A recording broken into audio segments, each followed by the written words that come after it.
right, welcome back everyone. This is sort of like part 3 of our comic book creation project. Now, by this point you should have your characters, you should have your panels. These are the ones we created last week. This week we're going to be combining, we're going to be starting to draw out our comic, and I'm going to be talking a little bit about including certain types of words and letters, speech bubbles, thought bubbles, the differences in between those. And we want to make sure that we're starting with a pencil on this. So be sure to have a pencil and an eraser. All right, let's get started on our comic story. Okay, so for your comic book, I realized last week I said if you wanted to get started on your comic and your story, great, you can go ahead and go for it. I haven't started mine yet. And for those of you that maybe haven't started, I want to share just a couple of techniques you might want to think about before you do. So the very first panel, I'm actually going to save this panel to be my title panel. What is the title of your comic? Maybe right here, I'm going to write The Adventures of Stegosaurus, because that is the character that I have chosen to create a comic about. So when you're doing things like making letters and words in a comic, think about which words are the most important. Those are the words that you're going to want to make bigger. So I'll make The Adventures of kind of small and Stegosaurus really big.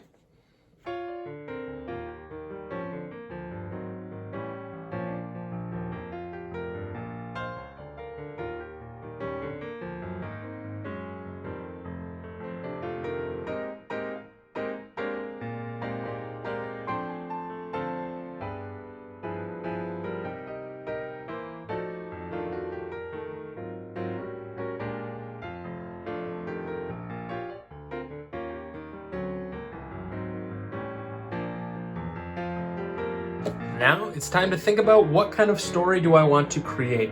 Remember, not all of your panels need to have words. Some of mine are not going to have any words. And for those ones, I can fill it all the way up with a picture.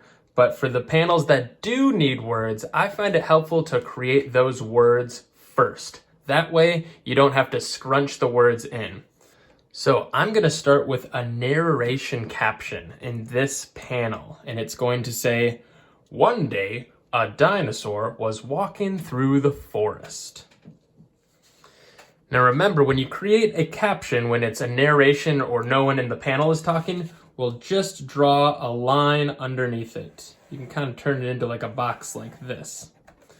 That way, everyone knows that it's someone else is telling the story. But now I gotta draw a picture.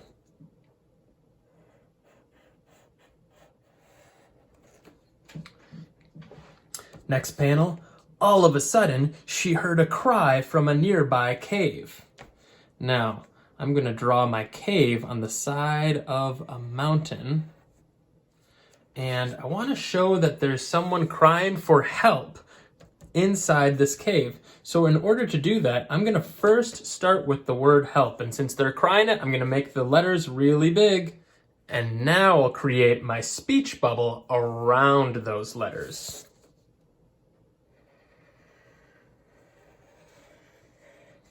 And the tail of the speech bubble always points towards wherever the sound is coming from.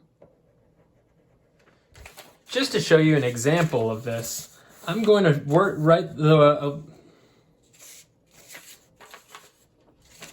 to show you an example of how this could work out differently, I'm going to make a speech bubble.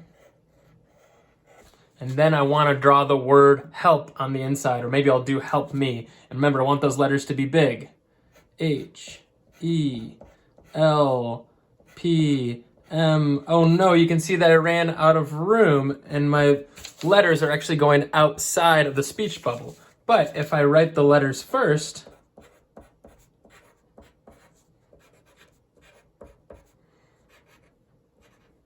then no matter how big I write them, I can always make a speech bubble around the letters. So I always start with writing the letters first, not the speech bubble.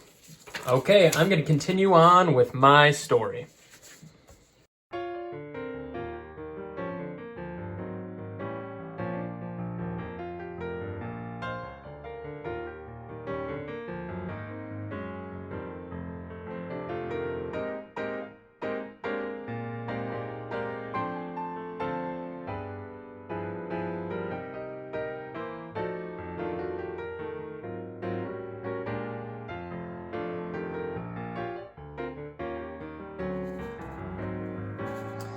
All right, I finished penciling my comic. I filled up all of my panels. You can see that my story is a dinosaur is walking through the woods. She hears a cry for help. She goes to check it out, but oh no, a villain named the Evil Frosty Freeze has taken some baby pterodactyls hostage.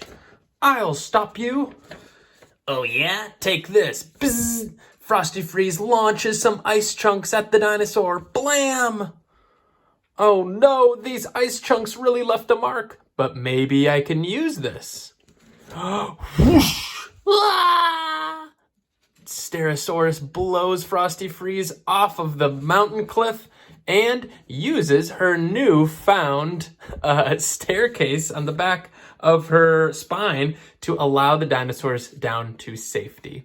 So this is a pretty silly story. I left it with a to be continued, but I can't wait to see what kind of stories you create. I am next going to start going over my story with some darker ink, and then I'm going to add some color and finish it off with a cover. But we'll be talking more about that next time.